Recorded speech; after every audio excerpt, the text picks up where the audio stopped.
a lot of people confuse public speaking as an art of how you can manipulate people, but at the heart is still the fact that authenticity beats every other skill in public speaking. Yeah. You talk of some great folks like Abdul Kalam or Rahul Dravid, some of the people that I look up to, or Sudhamurthy. When it comes to their authenticity is what rules the game, not the flaws that they have. And talk to me about the biggest mistake that most speakers make, which limits their impact.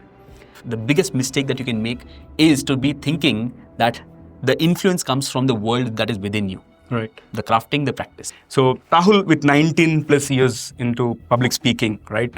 What is your definition of impactful communication? Naveen, I feel at the heart of communication, there are three versions of it. One is that which we think. The second is one that we deliver. And the third one, and the most important one, is what you as an audience experience out of the conversation. Impactful conversation is all about the sync between these three. When you are in sync, the impact is created. So as an example, I've seen inspiration turn into perspiration. I've seen humor turn into horror, all because of a lack of sync between these three versions. Right. So, folks, you have tuned into TGV and hearty welcome to the Guiding Voice podcast series, the world's only quadrilingual podcast at this moment of recording. And we are trying to embark into multiple languages as we speak. And here we embark on transformative conversations for a better future. And we want to simplify and amplify your journey to success. I'm your host, Naveen Samala, dedicated to making the world a better place by bringing you wisdom through valuable discussions with experts designed to simplify and amplify your success. And thank you so much for tuning in.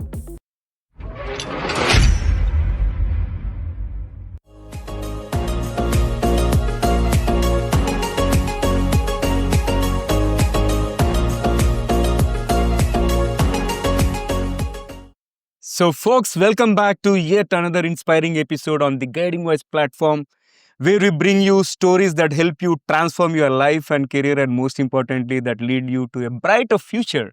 And today, we have an extraordinary guest, a repeat guest on our platform, Mr. Rahul Jain, who is a renowned public speaking coach, a Josh Talk speaker, and a Toastmasters District Champion. And with his initiative Living Life, Rahul has impacted thousands of lives, helping people find their voice, chase their passions, and live meaningfully. So today we are going to dive deep into a conversation, Speaking for Impact, Mastering Influence with Rahul Jain. So Rahul is a repeat guest on our platform, and we have already done an episode on wishes to results.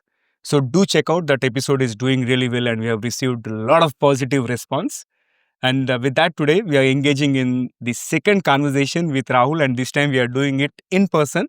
So Rahul, hearty welcome to the Guiding Voice. How are you doing today? Thank you, Naveen. It's a great day. Couldn't have been better. I'm excited and curious both about the conversation that we're going to have. Yeah.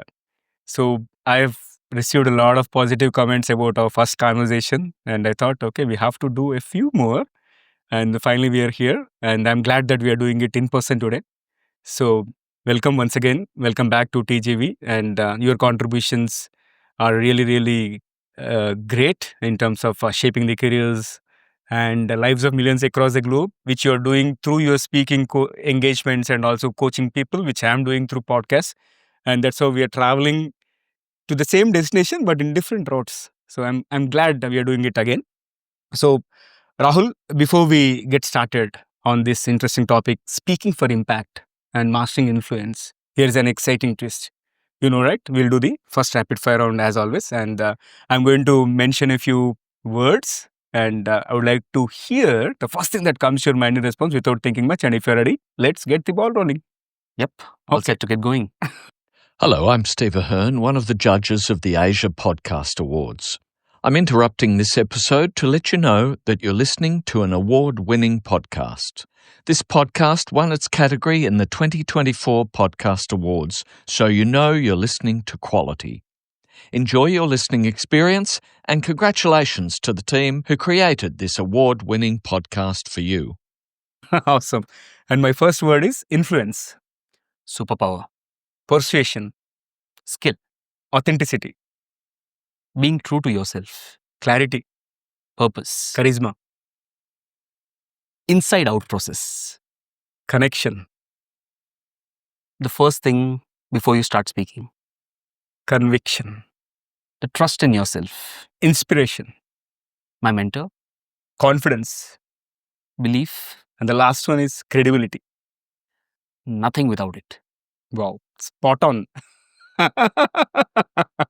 I love this rapid fire round, and because I get to witness a lot of interesting aspects, and especially people like you are being creative and come up with those flashy answers, okay, which are quite natural. And thank you so much for participating in the first rapid fire round. And there is one more rapid fire round towards the end of the episode, so stay tuned and let's get the ball rolling today. And we have already heard about your guiding voice, your success mantra, and also that's why this time we'll directly jump into the topic. So, Rahul, with 19 plus years into public speaking, right?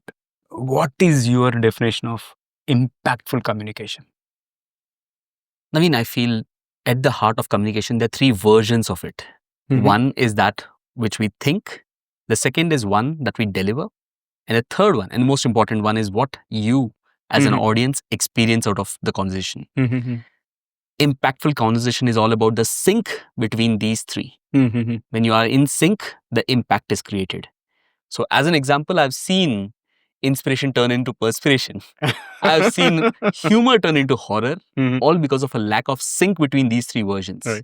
I think the entire journey of impactful communication is all about finding and exploring and building that sync between the three versions of communication that Mhm. you're talking of. Actually, you reminded me of my conversation with Mr. Phil Wacknell, who is a TEDx coach and all. And during my conversation with him on the podcast, he also mentioned the first thing is you have to establish that connection with the audience before you communicate. I think that's a profound point.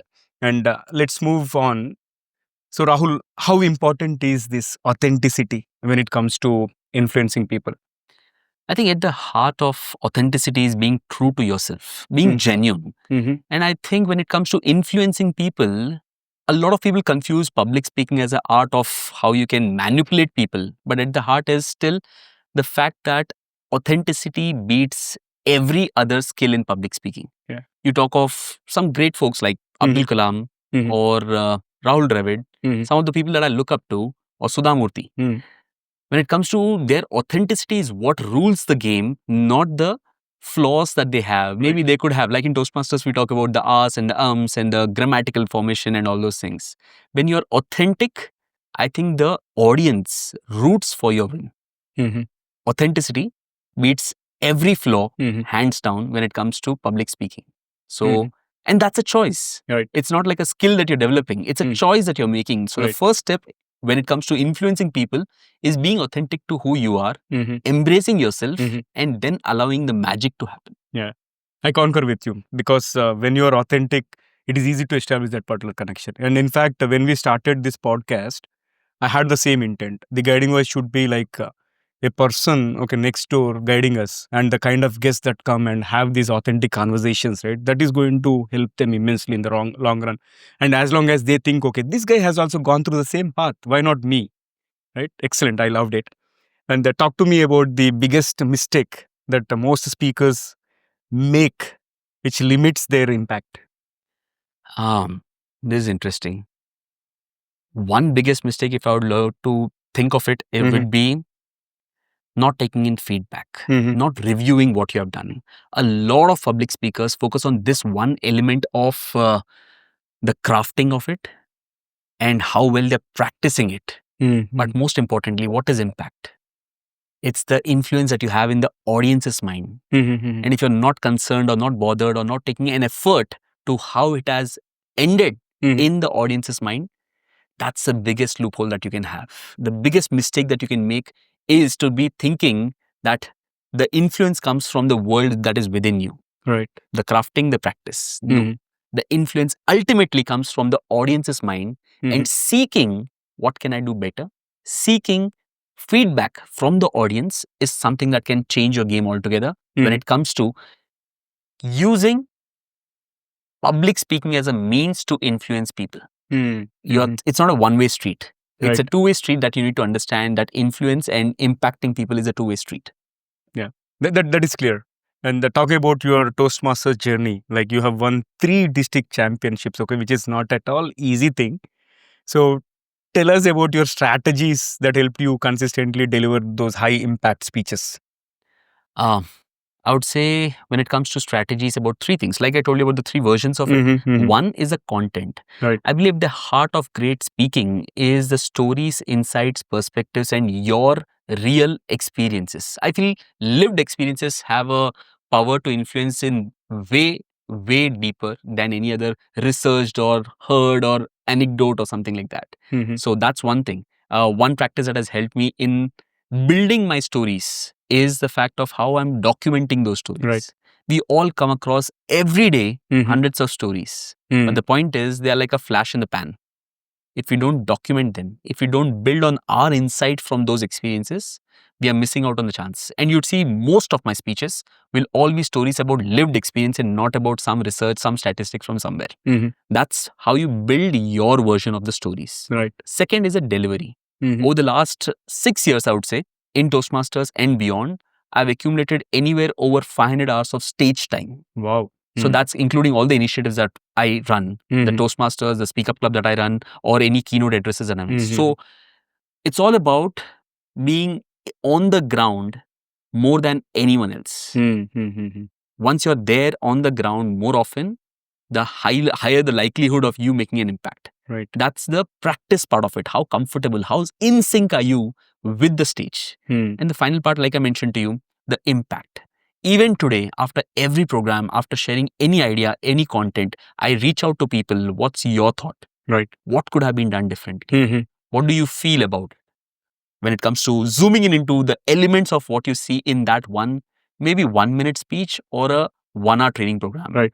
Zoom in and let me know what can be done differently. Mhm. That's the question that I ask, and that's what has helped me in my Toastmasters journey and influenced naturally the world beyond Toastmasters where I'm speaking today. Mhm. Excellent. One thing that grabbed my attention is about talking our own lived experiences. I think that is going to take a long way rather than crafting something superficial, right? It makes a lot of difference. And thanks for sharing that. And today, if we talk about the attention span of people, right, it is declining. It is come down to a level where it is less than a goldfish. It might further decline. So, in this particular era, how can a speaker hook the audience in the first 60 seconds? 60 seconds is too long a time that you are asking for. But when I talk of it, every time I am recording even a basic selfie video also, the first 7 to 8 seconds is what I'm first and majorly concerned.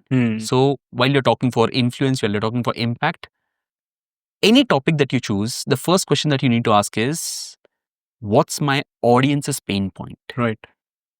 Press that or present that in the first 7 seconds and you'll have them with you.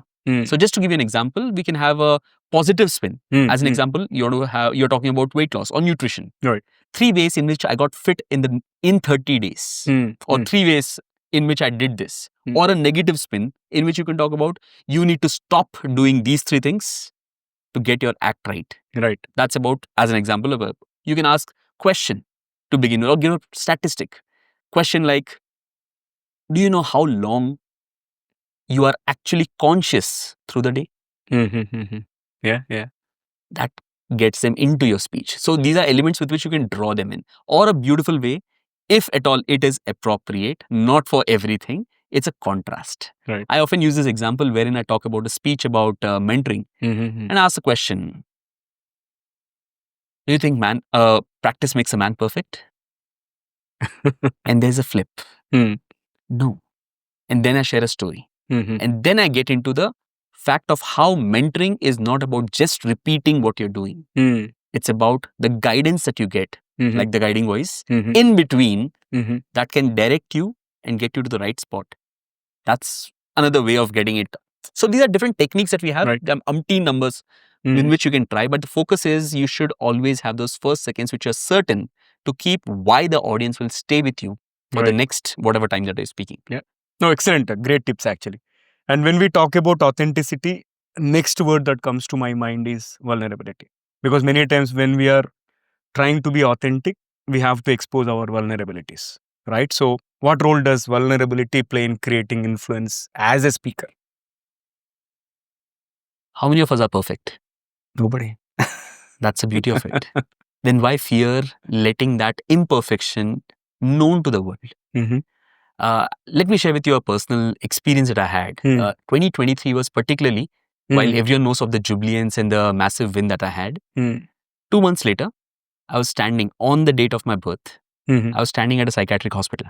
Oh. On the reception, she asking me, after I filled up the form, is your birthday today? And I broke down that time. And I wrote a post on that after 1.5 years. Once I had passed through that journey of the challenges and experiences that I had, what healed me, what helped me, why it happened. I don't have a clear answer to that yet. But that one post on the 31st of December 2024, that was my yearly reflection where through the year I had learned and found a different me. So I had written in the end of the year 2024, I wrote a post. While I being a motivational speaker, a positive person who comes up with a lot of energy, I still shared my experience of that 1.5 year on that journey of the challenge that I experienced, the healing that I had. I titled that post as moving from the next, embracing the now. And post that one post, imagine you already are flooded with New Year posts. Right. And yet I had over 100 DMs for that post of telling how they resonated with the pain that I experienced, probably doing still then. And it only gave them hope of how they can also heal. The point about vulnerability is that we look at it as a point of element of judgment of how people will see the imperfection as the scars that we have. But the reality is everyone has them. And we, for one, can surely use those vulnerabilities to connect with a wider audience. When you come across a perfect speech, I've told this to umpteen number of people, when you come across a perfect speech, remember, it's made up. You can only have a perfect speech with the flawed stories that you have, not a perfect speech or not a perfect story. And that's the beauty of vulnerability. It has the power to connect and resonate with the wider audience of the pain. Some stories which do not have words for them are something that you can give by showing the vulnerabilities. And once you have scaled up in your life, showing that vulnerability becomes even more challenging. But it's equally a bigger responsibility and a bigger opportunity for you to connect to a wider audience. So that was one experience for me that told me that living life or what I do doesn't have to be just the polished, finished, great speaker that it is or how it looks. It can be the flawed version of it. It can be where people see themselves of where they are and still have the hope of where they can be. On a personal front also, when it comes to speeches or while I'm training people, so it could be in the closed rooms, while I'm training people about public speaking, I share with them the real life instances of how scared I was maybe before the 4 contests in 2 days that I had in Jubileence. While I could be coming across to those 700 people in the audience as a cool dude who's not worried about the result or something like that. But I know the storm, the chaos that was there within me. And that is something that I definitely share with my close set of people. And I think that opens up the doors for them to feel that, okay, he's also just like us. And that's what clicks in they getting to where you want them to. I hope that helps. Absolutely.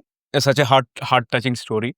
And in fact, I was able to tell you about the reflections and all. So typically, I also have the habit of sharing all the things that I've gone through in that particular calendar year and all. When I publish about the journey of the guiding voice, I talk about my failures and things which I did not reach first. And then I talk about the success things.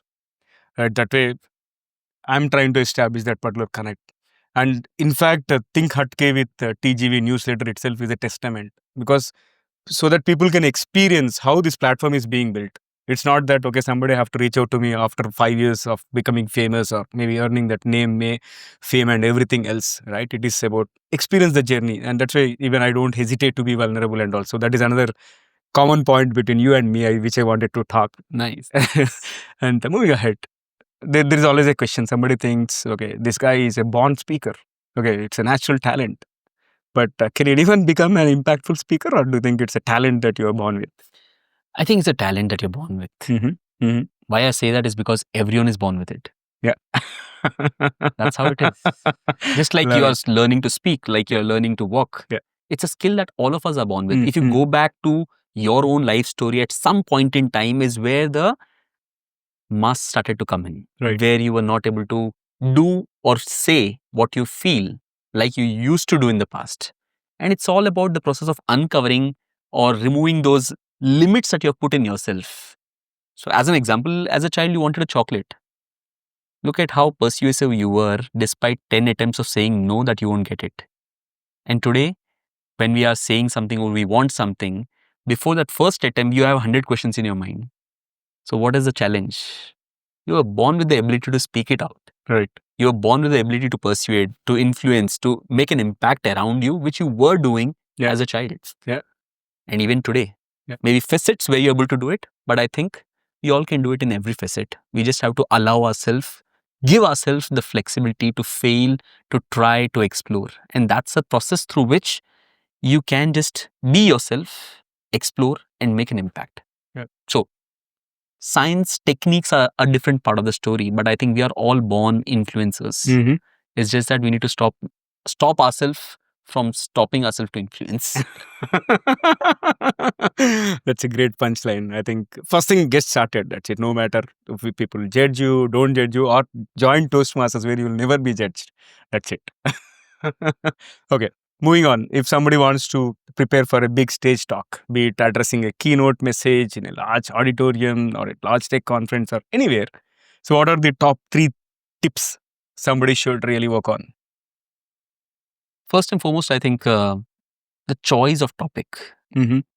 We often try to look out or seek out or find trending ideas or topics which are more popular. Right. But if your heart beats for something, talk about that. I think there, once you are on the stage, even if you forget everything, just your energy and enthusiasm for that topic will make the difference. Yeah. Because people don't just see you, they can see through you the energy that you have for what you're speaking. That's one. Second is about the practice that you're going to have on the D-Day. I'm not talking of the D-Day, the one before that. What we often do is, because there's a high element of like you said, because it's a big stage, Right. there's a lot of adrenaline rush. What I have as a trick that I often use as a reverse psychology is that it is said our body reflects the state of our mind. So all the things that you see, the shaking hands, the shiver, the sweat, and everything that you see is a result of the mind and the thinking. But also there's a science which says when you take charge of what is happening outside, be firm, stand still, smile. These all have the power to influence the back end. Right. So adding the normal layer of normalcy in the day that you have before you get onto that stage is something that can make a big difference in the mindset that is there and the calmness that you will build. So it's a reverse psychology of using the physical elements to influence your mind, not just the reverse side. And the third thing is, always remember, you have the draft. Yeah. The audience doesn't know. Yeah. The audience is there. Unless it's a judging competition and we're talking of the judges, the audience is there waiting and giving you that time that has been allocated, and it is seeking value from you. Right. They're not there to put you down. They're there to just seek value from you. So they are already rooting for you and the point that you're going to share. We look at it from the lens of, am I doing it good, bad? No, you're not bothered about that.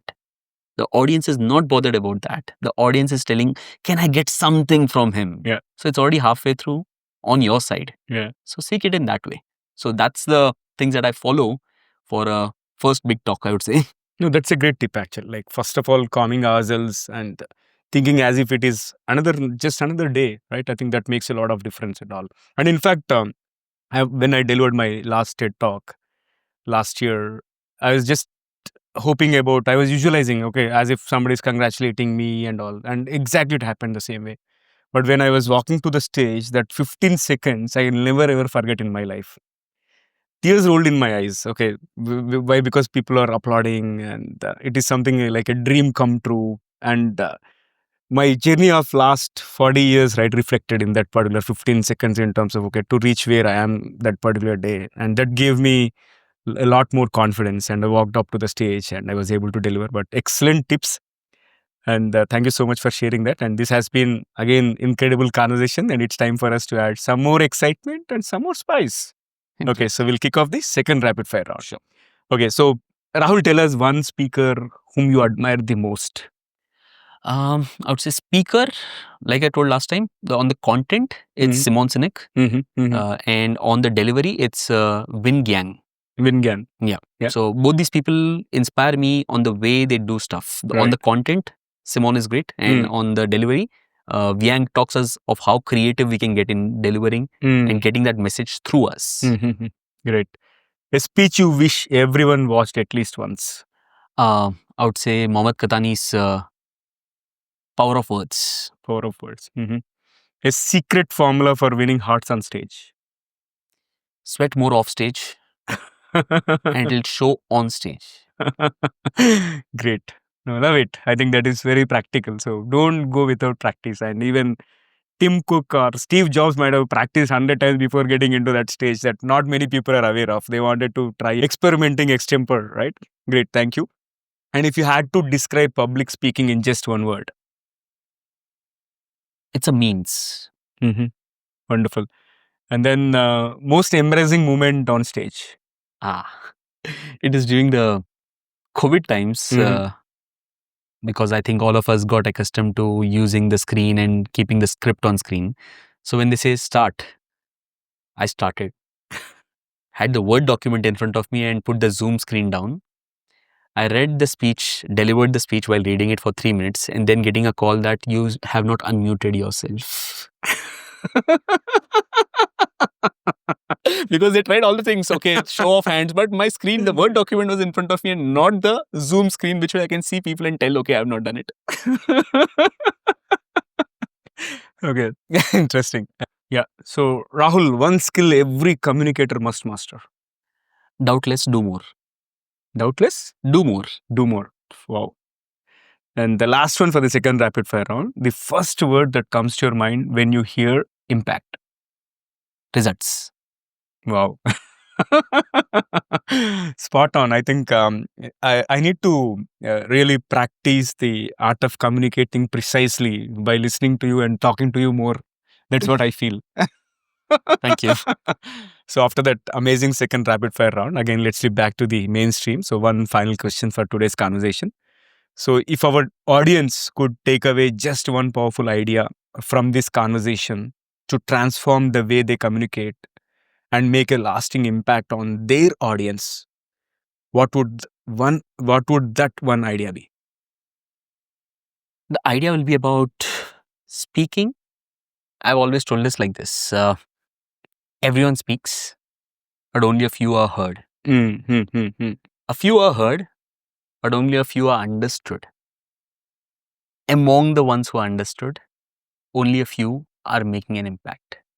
The journey from this idea to this impact is a learnable skill. Out there, everyone speaks. How many are making an impact? If you're conscious, if you can focus on learning how to get from here to here, that's a superpower that you have, that you can make an impact in the world. Yeah. Because everyone speaks, but not everyone is creating an impact. Yeah. No, it makes sense. As long as somebody is able to take one action or one decision after listening to our speech, right? That makes a lot of difference. And that's what is the motto of the Guiding Voice. As long as somebody can take one action by tuning into any of our episodes, and if they think, okay, that has created an impact, our purpose is achieved. Excellent conversation as always. And thank you so much once again. And how is your experience being hosted on the Guiding Voice in the real studio this time? It feels great from moving from the real to the real. I often say that. The in-person is a different vibe and an experience altogether. I think beyond the lens that you see through or the box that you see a person, I think the real in-person situation or in-person context has a different vibe and energy that we all share. And I think that's the beauty of it. This has been a wonderful experience, I think. Thank you for having me here in the offline space. I think it's been wonderful. Most welcome, and we'll do many more episodes with you. And thank you once again for being part of our journey in shaping the careers and lives of millions across the globe. And I wish you and your entire team all the best in everything that you do. Thank you once again. Thank you. All right, so friends, before we jump into the fun trivia section, we have a quick request. If you have enjoyed the conversation with Rahul Jain, request you to share with at least 3 of your friends or colleagues or family members who would also like TJV. So spread the word and help others also grow just like you have been growing with the platform. Thank you so much in advance. Now it's time for us to cruise into the trivia segment of today's episode. So after having amazing conversation with Rahul Jain on speaking for impact and mastering the art of influencing others, I thought of presenting you few interesting and less known trivia facts about some of the world's greatest public speakers who created a massive impact. So the first one in the list is Winston Churchill, who is the former British Prime Minister and an iconic orator. Churchill struggled with speech impediment, a slight lisp and stammer, yet became one of history's most powerful speakers. And he practiced his speeches meticulously, even rehearsing in front of mirrors for hours, similar to how many speakers do today offline without our knowledge. So it is okay to practice. And the fun fact about Mr. Winston Churchill is that he once said, I spent an hour preparing every minute of my speech, and that is like 60 hours for a 60-minute speech, right? 60 hours for a 60-minute speech. Second one is about Tony Robbins, who is a popular motivational speaker and a life coach. And Robbins is known for 12-hour seminars where he maintains electrifying energy. And his secret is physiology-based speaking. He constantly moves, jumps, and gets the audience to participate, increasing the engagement. And you know what he said once? The way you use your body affects your message. I think Rahul also mentioned the same thing. And if you want to influence others, you must be in peak state. And next speaker in the list is Brené Brown, who is the well-known author, researcher, and a TEDx speaker. And her TED Talk on vulnerability has over 65 million views. But she almost cancelled it out of fear of being too personal. However, that talk became one of the top 5 most viewed TED Talks of all time, proving that authenticity beats perfection in public speaking. So folks, that's it for today. And likewise, if you're aware of any renowned speaker or any speaker that you have come across who is speaking for impact, do let me know. If you're watching this episode on YouTube, you can comment there. Or if you found it on social media platforms or Spotify, you can comment there as well. So thank you so much for tuning in, also for being part of our awesome TU family. So until next time, take care and stay inspired. And remember, the best is yet to come. Goodbye for now. See you on in the next episode with another amazing guest. Take care. Love you all. Bye-bye.